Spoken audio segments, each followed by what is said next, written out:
दोस्तों, जिले की एसडीएम अफसर शिखा सिंह एक ऑटो में बैठकर अपने घर जा रही थी। ऑटो ड्राइवर को यह बिल्कुल अंदाजा नहीं था कि जो महिला उसकी ऑटो में बैठी हुई है वह कोई आम महिला नहीं बल्कि जिले की एसडीएम अफसर हैं। शिखा काले रंग की साड़ी पहनी हुई थी और देखने में वह बिल्कुल एक आम सी महिला लग रही थी। वह अपने भाई की शादी में शामिल होने के लिए छुट्टी लेकर अपने घर देवपुर जा रही थी। शिखा ने सोचा कि अपने भाई की शादी में वह एसडीएम अफसर के रूप में नहीं बल्कि सिर्फ एक बहन के तौर पर जाएंगी। ऑटो चलाते हुए ड्राइवर ने कहा, मैडम, आपकी वजह से मैं इस रास्ते से जा रहा हूं, वरना मैं इस रास्ते से बहुत कम जाता हूं। एसडीएम अफसर शिखा ने ऑटो वाले से पूछा, लेकिन ऐसा क्यों भैया, इस रास्ते में क्या प्रॉब्लम है? ऑटो ड्राइवर ने कहा, मैडम, इस रास्ते पर कुछ पुलिस वाले खड़े रहते हैं। हमारे इस इलाके का जो इंस्पेक्टर है वह ऑटो का चालान बिना वजह काटता है और ऑटो वालों से बिना किसी गलती के पैसे वसूलता है, और अगर इंस्पेक्टर की बात नहीं मानते तो वह लोगों के साथ मारपीट करता है। आज पता नहीं मेरे किस्मत में क्या लिखा है। ऊपर वाला करे कि इस टाइम पर वह इंस्पेक्टर रास्ते में ना मिले, वरना वह बिना गलती के मुझसे वसूल करेगा। एसडीएम अफसर शिखा मन ही मन सोच रही थी, क्या सच में यह ऑटो ड्राइवर जो कह रहा है वह सच है? क्या वाकई यहाँ के थाने का इंस्पेक्टर इतना गलत काम करता है? थोड़ी ही दूर आगे बढ़ने पर उन्होंने देखा कि सड़क के किनारे इंस्पेक्टर रमेश सिंह अपने साथियों के साथ खड़ा था और वाहनों की चेकिंग कर रहा था। जैसे ही ऑटो उनके सामने पहुंचा, इंस्पेक्टर रमेश सिंह ने लाठी से इशारा करके ऑटो को रोक दिया।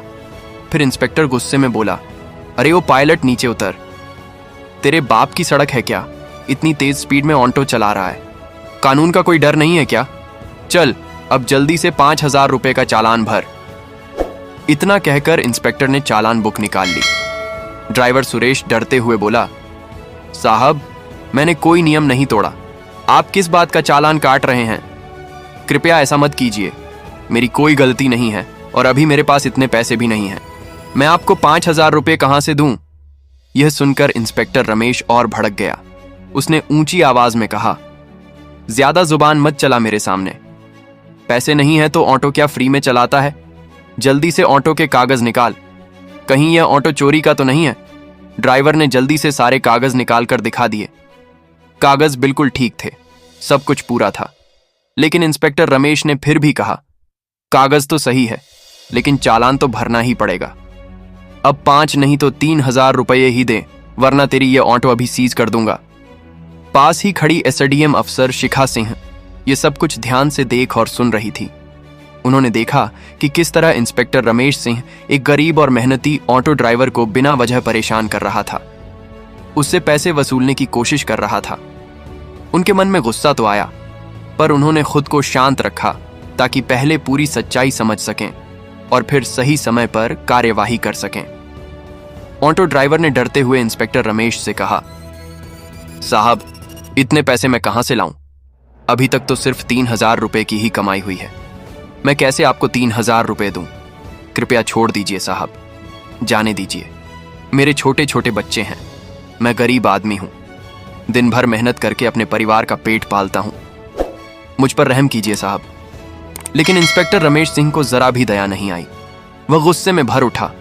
उसने ड्राइवर का गिरेबान पकड़कर उसे बुरी तरह मारने लगा और चिल्लाते हुए बोला, जैसे नहीं है तो ऑटो क्यों चलाता है? तेरे बाप की सड़क है क्या जो इतनी स्पीड में ऑटो चलाएगा? ऊपर से मुझसे जुबान लड़ाता है। चल, तुझे थाने का मजा छकाते हैं। इतना सुनते ही एसडीएम अफसर शिखा खुद को रोक नहीं पाई। वह तुरंत आगे बढ़ी और इंस्पेक्टर के सामने खड़ी होकर बोली, इंस्पेक्टर, आप बिल्कुल गलत कर रहे हैं। जब ड्राइवर ने कोई गलती नहीं की तो आप उसका चालान क्यों काट रहे हैं? ऊपर से आपने उसके साथ मारपीट किया, यह कानून का उल्लंघन है। आपको कोई हक नहीं है किसी गरीब पर इस तरह का अत्याचार करने का, इसे जाने दीजिए। इंस्पेक्टर रमेश सिंह पहले से ही गुस्से में था। शिखा की बात सुनकर वह और भड़क गया। उसने ताव में आकर कहा, अच्छा, अब तू मुझे सिखाएगी कि कानून क्या होता है? बहुत जुबान चल रही है तेरी, लगता है तुझे भी जेल की हवा खिलानी पड़ेगी। चल, अब दोनों एक साथ जेल में रहना, वहीं चलाना अपनी जुबान। शिखा का चेहरा गुस्से से लाल हो गया, पर उन्होंने अपने आप पर काबू रखा। वह देखना चाहती थी इंस्पेक्टर आखिर किस हद तक गिर सकता है। रमेश सिंह को यह जरा भी अंदाजा नहीं था कि उसके सामने खड़ी यह साधारण सी साड़ी पहनी महिला कोई आम औरत नहीं बल्कि जिले की एसडीएम अफसर शिखा सिंह है। रमेश सिंह ने अपने साथियों को आदेश दिया, चलो दोनों को थाने ले चलो, वहीं देखेंगे इन दोनों की कितनी जुबान चलती है। तभी 2 पुरुष कांस्टेबल और 2 महिला कांस्टेबल तुरंत आगे बढ़े और उन्होंने ड्राइवर और एसडीएम अफसर शिखा को पकड़ लिया। जब वे थाने पहुंचे तो इंस्पेक्टर रमेश सिंह ने कहा, इन्हें यहीं बैठा दो, अब यहां देखते हैं ये दोनों क्या करते हैं, इनकी औकात तो इन्हें दिखानी पड़ेगी। हवलदारों ने दोनों को एक बेंच पर बैठा दिया। रमेश सिंह कुर्सी पर बैठा ही था कि तभी उसके मोबाइल पर एक कॉल आया। उसने कॉल उठाते हुए कहा, हाँ आपका सब काम हो जाएगा, उस केस में आपका नाम नहीं आएगा, बस मेरे पैसे तैयार रखना, टेंशन मत लो, मैं आपका सारा काम कर दूंगा। एसडीएम अफसर शिखा सिंह और ऑटो ड्राइवर दोनों बैठकर यह सब सुन रहे थे।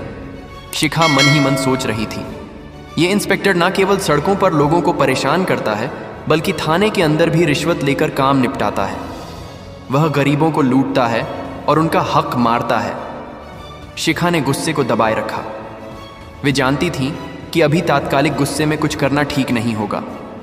असली मुकाबला सबूतों और सही तरीके से करना है ताकि पूरा पुलिस प्रशासन और शहर यह देख सके। पास बैठा ऑटो ड्राइवर परेशान था। वह अपने घर और बच्चों की चिंता कर रहा था।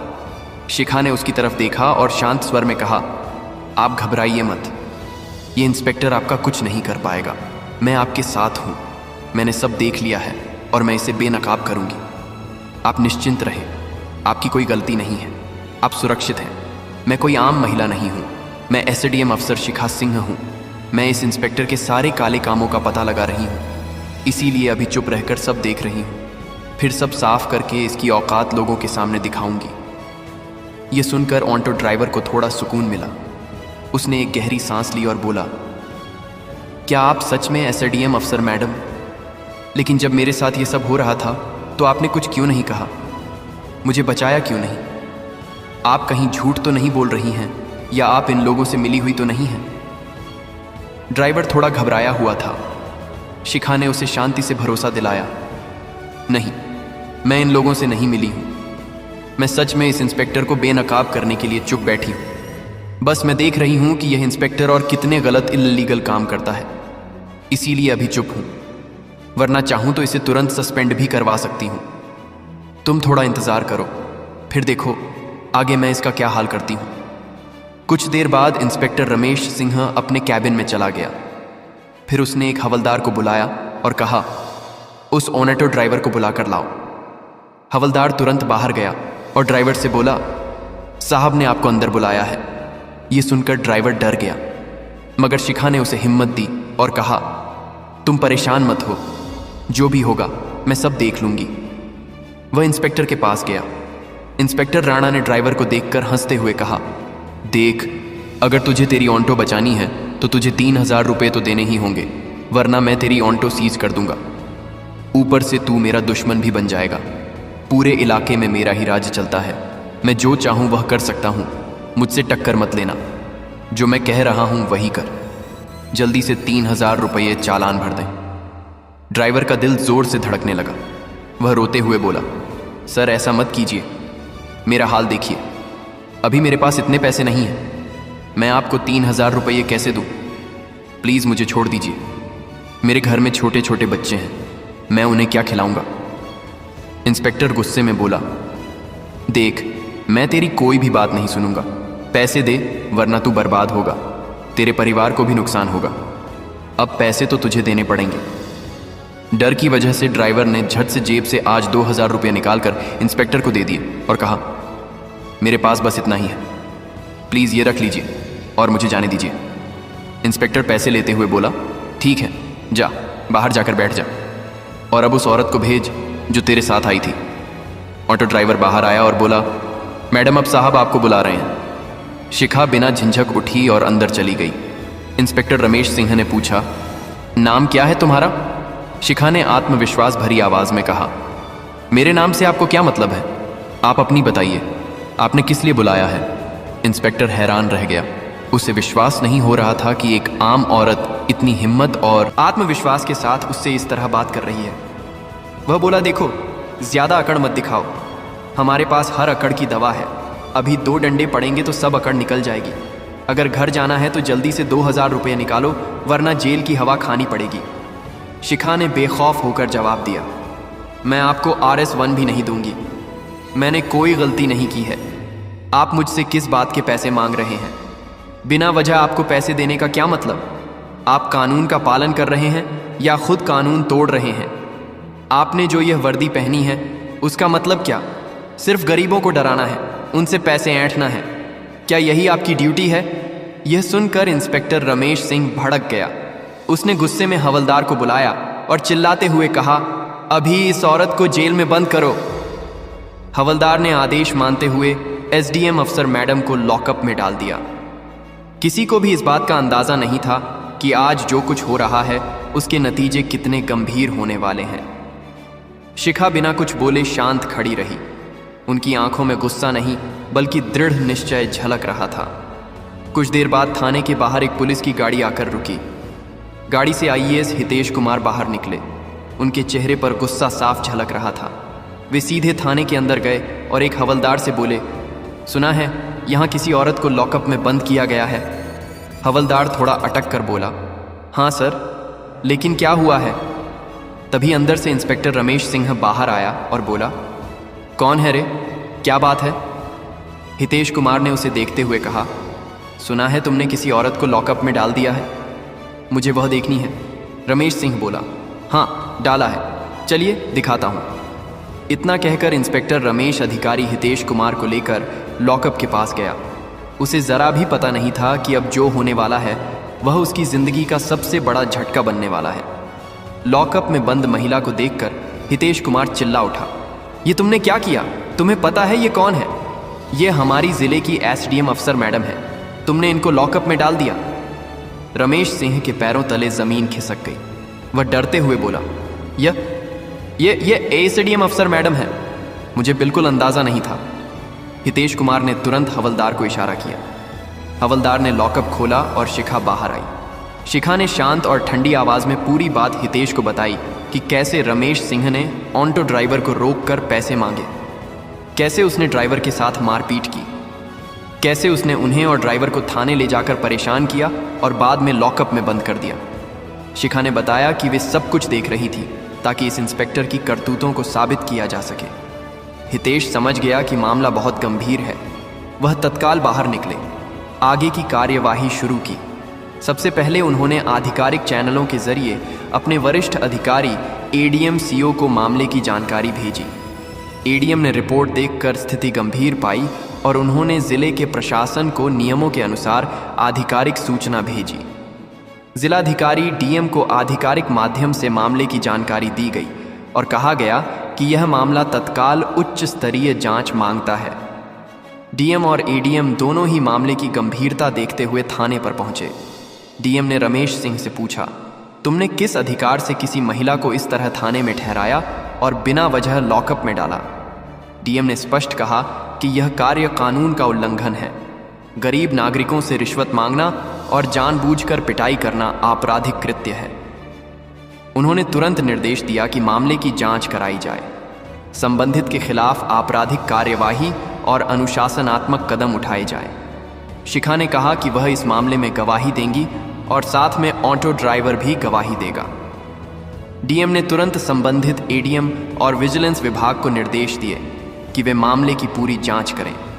उन्होंने कहा कि इंस्पेक्टर रमेश सिंह के खिलाफ तुरंत अनुशासनात्मक और आपराधिक कार्यवाही की जाए और पीड़ित ऑटो ड्राइवर और SDM अफसर शिखा सिंह को इंसाफ दिलाया जाए।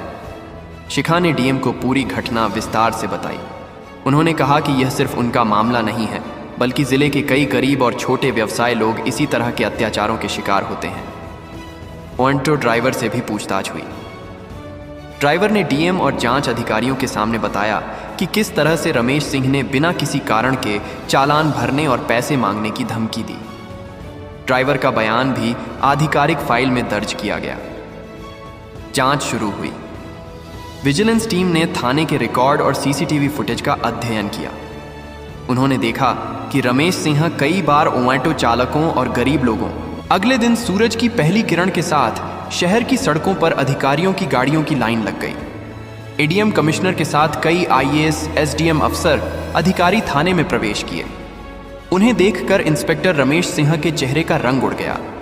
रमेश सिंह की कुछ भी नहीं सुनी गई और उसके हाथों में हथकड़ी डाल दी गई। एडीएम कमिश्नर ने आईएएस अधिकारी हितेश को आदेश दिया और कहा, रमेश सिंह को अभी इसी वक्त सलाखों के पीछे डाला जाए। जो कानून का उल्लंघन करेगा उसका यही हाल होएगा। और इसके बाद रमेश सिंह को सलाखों के पीछे डाल दिया। तो दोस्तों, यह कहानी केवल मनोरंजन और शिक्षा के उद्देश्य से बनाई गई है। इसमें दिखाए गए सभी पात्र, घटनाएं और संवाद काल्पनिक हैं। किसी भी वास्तविक व्यक्ति, संस्था या घटना से इनका कोई संबंध नहीं है। कृपया इसे केवल कहानी के रूप में देखें।